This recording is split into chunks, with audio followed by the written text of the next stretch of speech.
एक बार रूस में दो बहनें रहती थीं। बड़ी बहन की शादी शहर में रहने वाले एक अमीर व्यापारी से हुई थी, जबकि छोटी बहन की शादी गांव में रहने वाले एक किसान से हुई थी। एक बार बड़ी बहन अपनी छोटी बहन से मिलने उसके गांव आई। फुर्सत के पलों में जब दोनों बहनें बतियाने बैठी तो बड़ी बहन अपनी अमीरी की शेखी बघारते हुए कहने लगी, शहर में हम बड़े ठाठ से रहते हैं। बड़ा सा घर, बाग बगीचे, सुंदर नए नए फैशन के कपड़े, खाने को ढेरों नए नए स्वाद वाली वस्तुएं, तमाशे, थिएटर, घूमने को बहुत सारी जगहें। सच में बहुत आनंद आता है।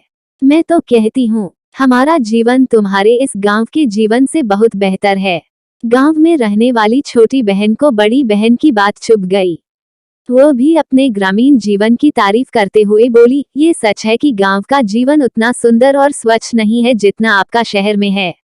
हमें कहीं अधिक मेहनत करनी पड़ती है, लेकिन हमारा जीवन शांत और सुरक्षित है। जमीन हमें हमेशा खाने को पर्याप्त दे देती है, जबकि शहर में अमीर से गरीब होने में वक्त नहीं लगता है। तुम्हारे पति को जुए और शराब की लत लग सकती है, उसे कोई प्रेमिका मिल सकती है, लेकिन गांव में ऐसा कोई प्रलोभन नहीं है। मेरे पति मेहनतकश इंसान हैं और बुरी चीजों से दूर हैं। छोटी बहन का पति, जिसका नाम पखोम था, वहीं पास ही में ओसारे में लेटा हुआ था और दोनों बहनों की बातें सुन रहा था। वह अपनी पत्नी की बात सुनकर सोचने लगा कि उसकी पत्नी कुछ गलत नहीं कह रही है। गांव का जीवन सचमुच शहर की तुलना में बेहतर है, लेकिन उसके पास बस एक ही कमी है और वह है जमीन। अगर उसके पास थोड़ी और जमीन होती तो उसका जीवन और भी सुख शांति से भरा होता। फिर एक दिन उसने सुना कि उसके इलाके का जमींदार अपनी जमीन किसानों को बेच रहा है। खुद उसका पड़ोसी 50 एकड़ जमीन का सौदा करके आया था। पखोम ने अपनी पत्नी से कहा, देखो हमारा पड़ोसी जमींदार से जमीन खरीद रहा है, हमें भी कुछ जमीन खरीदनी चाहिए। अब उसने जमीन के लिए पैसों का इंतजाम शुरू किया। कुछ पैसे अपने साले से उधार लिए, अपने बेटे को दूसरे किसानों के यहाँ काम पर लगाकर वहां से पेशगी रुपए लिए और 25 एकड़ जमीन का टुकड़ा खरीदने में कामयाब रहा, जिस पर भोजपत्र के पेड़ों का एक छोटा सा झुरमुट था। अब पखोम बहुत खुश था। इस बार उसके यहाँ भरपूर फसल हुई, जिससे उसने अपना सारा कर्जा चुका दिया। अब उसके घर में शांति और खुशी का माहौल था, लेकिन ये माहौल ज्यादा दिन नहीं टिक सका। अक्सर पड़ोसियों की गायें उसके खेतों में आ जाती थीं और फसलों को नुकसान पहुंचाती थीं। उसने किसानों से अपने मवेशियों को रोकने के लिए कहा, लेकिन ज्यादातर ने सुना अनसुना कर दिया। एक दिन वो जुर्माना भरने के लिए अपने दो पड़ोसियों को अदालत में खींच ले गया। नतीजा ये हुआ कि पड़ोसी नाराज हो गए। एक दिन सुबह पखोम ने पाया कि किसी नाराज पड़ोसी ने उसके प्यारे भोजपत्र के पेड़ों को काट डाला है। इस घटना ने उसे बहुत दुखी कर दिया।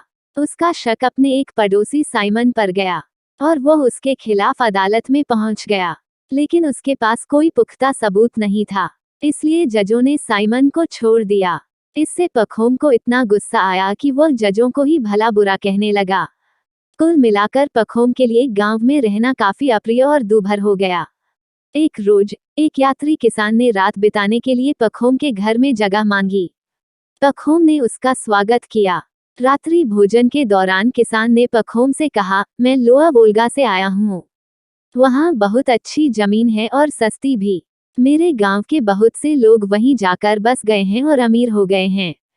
किसान की बात सुनकर पखोम ने सोचा कि मैं यहाँ गरीबी में क्यों रहूं, क्यों न वोल्गा में बसकर मैं भी अपनी स्थिति बेहतर कर लूं। और उसने एक बार वोल्गा जाकर वस्तुस्थिति का पता लगाने का निश्चय कर लिया। अगले पतझड़ में पखोम वोल्गा में था। उसके घर रुकने वाले अजनबी किसान ने जैसा बताया था, वहां सब वैसा ही था। बहुत अच्छी और सस्ती जमीन थी। पखोम खुशी खुशी घर लौटा, आकर अपनी सारी जमीन और संपत्ति बेची और बसंत ऋतु के आते आते अपने परिवार को लेकर हमेशा के लिए वोल्गा चला गया। वोल्गा के किसानों की पंचायत ने पखोम का जोरदार स्वागत किया। जितने पैसे वह लाया था, उतने में उसे पहले के मुकाबले 5 गुना अधिक जमीन मिल गई, अर्थात अब वह 125 एकड़ जमीन का मालिक बन गया था। उसने वहीं अपना घर बनाया, बैल खरीदे और खेती करना शुरू कर दिया। सब कुछ पहले के मुकाबले अच्छा चल रहा था, लेकिन कुछ ही समय बाद पखोम एक बार फिर से खुद को असंतुष्ट अनुभव करने लगा। बात दरअसल ये थी कि पखोम के खेत इकट्ठे नहीं थे, वे दूर दूर फैले हुए थे। उसे एक खेत से दूसरे खेत जाने में कठिनाई होती थी। उसने दूसरे अमीर किसानों को देखा था जिनके खेत इकट्ठे थे और वे अपने खेतों के बीच मकान बनाकर आराम से रहते थे और खेती करते थे। उसने सोचा कि अगर मैं भी ऐसी ही इकट्ठी जमीन खरीद सकूं और उसमें अपना मकान बनाकर रह सकूं तो जीवन में चैन आए। संयोग से उसे एक किसान मिल गया जो अपनी 1200 एकड़ जमीन 1000 रूबल में बेचने को तैयार था। पखोम ने उस किसान से जमीन की बात कर ली और रुपयों का इंतजाम भी कर लिया, लेकिन इससे पहले कि सौदा हो पाता, एक अजनबी व्यापारी रात बिताने के लिए पखोम के घर रुकने आ गया। रात को बातचीत के दौरान व्यापारी ने बताया, मैं बहुत दूर बशकिर प्रदेश से आया हूँ।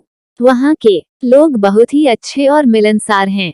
उनके पास इतनी जमीनें हैं कि उन्होंने मुझे मात्र 1000 रूबल में 12,000 एकड़ जमीन बेच दी। इतनी सस्ती जमीन धरती पर शायद ही कहीं मिले। और जमीन भी कैसी, एकदम सोना उगलने वाली उपजाऊ, जिसके बगल में ही नदी बहती है। व्यापारी की बात सुनकर पखोम ने सोचा कि मैं यहाँ 1200 एकड़ के लिए 1000 रूबल क्यों दूं, जब मुझे इतने ही पैसों में 10 गुना ज्यादा जमीन मिल सकती है। उसने जमीन का सौदा स्थगित किया और व्यापारी की बातों की सच्चाई पता लगाने के लिए बशकिर देश जाने का निश्चय कर लिया। अपने परिवार को वहीं छोड़ और एक विश्वस्त नौकर को साथ लेकर पखोम बशकिर देश की ओर निकल पड़ा। रास्ते में पड़ने वाले एक शहर से उसने बशकिर वासियों के लिए कुछ उपहार खरीदे और कुछ दिनों में वहां पहुंच गया। व्यापारी ने जैसा बताया था, बशकिर को उसने उससे बढ़कर ही पाया। वहां के लोग बड़े खुशमिजाज और लापरवाह किस्म के थे। उन्होंने पखोम का बड़े ही दोस्ताना ढंग से स्वागत किया। पखोम ने भी साथ लाए उपहार उन लोगों को बांटे। रात में उन लोगों ने पखोम को एक आरामदायक तंबू में ठहराया और पूछा, आप इतनी दूर से आए हैं, बताइए हम आपके लिए क्या कर सकते हैं। पखोम ने कहा, मैं यहाँ आप लोगों से जमीन खरीदना चाहता हूँ। मेरे गांव की मिट्टी खराब हो गई है, अब उपजाऊ नहीं रही और जमीन भी मेरे हिसाब से बहुत कम है। बशकिरों ने कहा, हम आपको जितनी चाहिए उतनी जमीन दे देंगे, लेकिन इसके लिए हमारे सरदार की अनुमति आवश्यक होगी। वो आते ही होंगे, उनसे पूछकर ही हम कोई जवाब दे सकते हैं। तभी सिर पर फर की टोपी पहने एक बुजुर्ग व्यक्ति वहां पहुंचा। वही सरदार था। उसने कहा, अगर आपको जमीन चाहिए तो जितनी चाहिए ले सकते हैं, हमारे पास काफी जमीन है। पखोम ने खुश होते हुए सरदार को धन्यवाद दिया और कीमत के बारे में पूछा। सरदार ने कहा, हमारी एक ही कीमत है, एक दिन का 1000 रूबल। पखोम को कुछ समझ में नहीं आया। उसने पूछा, एक दिन का 1000 रूबल, भला दिन का जमीन की कीमत से क्या ताल्लुक। सरदार ने समझाया, तुम्हारे पास वो सारी जमीन हो सकती है जितनी तुम एक दिन में पैदल चलकर घेर सकते हो, उसकी कीमत होगी 1000 रूबल। इस अजीबोगरीब बात से हैरान पखोम ने कहा, लेकिन एक दिन में तो मैं जमीन के बहुत बड़े टुकड़े पर घूम सकता हूँ, तो क्या वो सारी मेरी हो जाएगी। बिल्कुल, सरदार ने कहा, लेकिन शर्त ये होगी कि जहाँ से तुम चलना शुरू करोगे, तुम्हें शाम होने से पहले उसी स्थान पर वापस आना होगा। अगर नहीं आ सके तो तुम्हारे 1000 रूबल जब्त हो जाएंगे और जमीन भी नहीं मिलेगी। पखोम को लगा कि जैसे मुंह मांगी मुराद मिल गई हो। उसने तुरंत सौदे के लिए हामी भर दी और तय किया कि वो अगली सुबह जमीन पर घूमने के लिए निकलेगा। उस रात पखोम सो नहीं सका। वो हिसाब लगाता रहा कि गर्मी के एक लंबे दिन वो 50 मील तो चल ही सकता है। फिर वह सोचने लगा कि इतनी बड़ी जमीन में कुछ खराब जमीन भी हो सकती है। ऐसी जमीन को वह बटाई पर दे देगा और अच्छी जमीन पर खुद खेती करेगा। खेती के लिए कितने जोड़ी बैल लगेंगे, कितने नौकर रखने होंगे आदि सोचते हुए भोर के ठीक पहले उसकी आंख झपक गई। नींद में उसने सपना देखा। उसने देखा कि बशकिरों का सरदार तंबू के बाहर बैठा जोर जोर से हंस रहा था। पखोम उसके पास जाकर पूछता है, आप किस पर हंस रहे हैं। तभी पखोम को वहां एक व्यापारी बैठा दिखाई देता है। वह व्यापारी के पास जाकर पूछता है, आप यहाँ कब से हैं। तभी व्यापारी वोल्गा के किसान में बदल जाता है। पखोम इधर उधर देखता है तो उसे एक लाश पड़ी दिखाई देती है। वो डरते डरते उस लाश के पास जाता है। देखता है कि ये लाश तो उसी की है, पखोम की, और उसकी आंख खुल जाती है। वह तुरंत खड़ा हुआ और अपने दुःस्वप्न को भूलने की कोशिश करते हुए उसने अपने नौकर और बशकिरों को जगाया और कहा, चलो चलते हैं, अब मेरे जमीन पर घूमने का समय हो गया, सूरज जल्द ही उगने वाला है। बशकिर लोग पखोम को लेकर एक पहाड़ी के पास गए। बुजुर्ग सरदार ने कहा, ये सारी जमीन हमारी है, आप इसमें से जितना बड़ा टुकड़ा चाहें उतना ले सकते हैं। फिर उसने अपनी फर की टोपी उतारकर जमीन पर रख दी और बोला, यह आपका निशान है, आपको यहाँ से चलना आरंभ करना है और शाम होने तक यहीं वापस आना है। जितनी जमीन पर आप चलेंगे वो जमीन आपकी होगी। याद रखें, यदि आप सूर्यास्त तक इस जगह पर वापस नहीं लौटे तो आप सौदा खो देंगे। पखोम ने अपना पैसा टोपी में रख दिया और जैसे ही सूरज की पहली किरण दिखाई दी, पूरब दिशा की ओर चल पड़ा। उसके कंधे पर एक फावड़ा था, जमीन पर अपने घूमने के निशान बनाने के लिए। वह चलता रहा और जगह जगह पर निशान बनाता रहा। जितना जितना पखोम आगे बढ़ता जाता था, जमीन और सुंदर और अच्छी दिखाई देती जाती थी। पखोम ने सोचा कि अभी लौटने के लिए बहुत जल्दी है, अभी मैं और भी आगे तक जाकर अच्छी अच्छी जमीन अपने लिए सुरक्षित कर सकता हूँ। और वह और भी तेजी से आगे बढ़ने लगा। सूरज सिर पर झुलसा रहा था और वह पसीने से तरबतर था। उसने पीछे मुड़कर देखा तो वह पहाड़ी जहाँ से वह चला था, उसे मिट्टी के एक ढेले के समान छोटी सी दिखाई दी। वह मुड़ा ताकि अपनी जमीन को चौकोर कर सके। भूख लगने लगी थी। उसने जल्दी जल्दी थोड़ा सा खाया और फिर से चल दिया। अब उसका शरीर बुरी तरह थक चुका था, लेकिन वह आराम करने की बिल्कुल नहीं सोच रहा था। अब उसे अपनी जमीन की तीसरी भुजा चलकर बनानी थी, लेकिन उसने देखा कि पहली दो भुजाएं वह कुछ ज्यादा ही लंबी बना चुका है। अब उसे तीसरी भुजा छोटी बनानी होगी, नहीं तो वह समय पर वापस नहीं पहुंच पाएगा। अब सूर्यास्त का समय नजदीक आ रहा था। उसने अपनी चाल तेज कर दी। कुछ दूर तेज चलने के बाद उसने दौड़ना शुरू कर दिया, क्योंकि सूर्य बड़ी तेजी से अस्ताचल की ओर जा रहा था। पखोम को घबराहट सी होने लगी। वह जल्दी से चौथी भुजा की ओर मुड़ा। अब उसके और शुरुआती बिंदु के बीच करीब 15 मील की दूरी थी। उसने तेजी से दौड़ना शुरू कर दिया, सीधे पहाड़ी की ओर। अब वो बेतहाशा दौड़ रहा था। टोपी अभी भी बहुत दूर थी और वो बहुत थक गया था। उसके पैरों में बहुत दर्द हो रहा था और वे छालों और खरोंचों से भर गए थे। मुझे और जल्दी करनी चाहिए, उसने खुद से कहा। मुझे इतनी दूर नहीं जाना चाहिए था। अगर मैं समय पर नहीं पहुंचा तो मैं जमीन और पैसे दोनों खो दूंगा।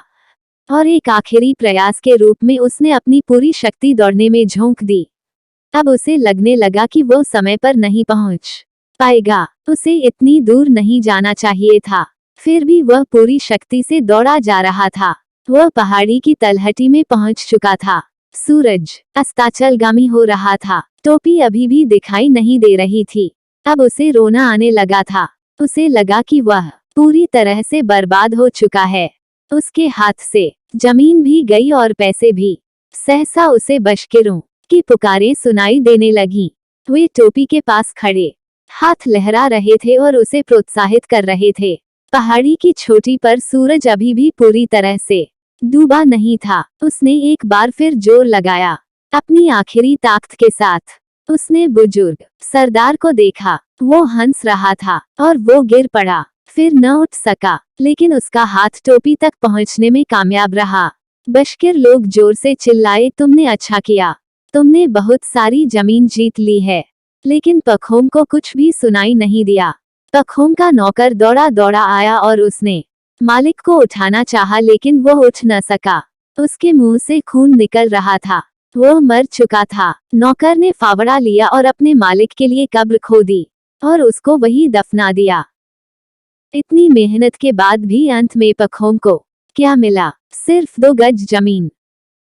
इसलिए कहते हैं जिंदगी में संतुष्टि बहुत जरूरी है। जिसको संतुष्टि नहीं है वो कहीं भी सुखी नहीं रह सकता।